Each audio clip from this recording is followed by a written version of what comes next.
प्यारा भाई जो इनके ताए का बेटा था वो दूसरे मंजिल से नीचे गिर गया, और जब वो दूसरी मंजिल से नीचे गिरा तो उसकी टांग टूट गई थी और उसके जिगर ने काम करना छोड़ दिया था,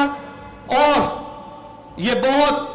बहुत परेशानी में और गम में थे ये पूरा खानदान। और जब इसने खुदा के खादम के पास आके दुआ कराई तो खुदावन ने उस बेटे को कामिल तौर पर शिफा दी, और आज खुदावन ने उसे जिंदों की जमीन पे जिंदा और कायम और दायम रखा है। यीशु के नाम को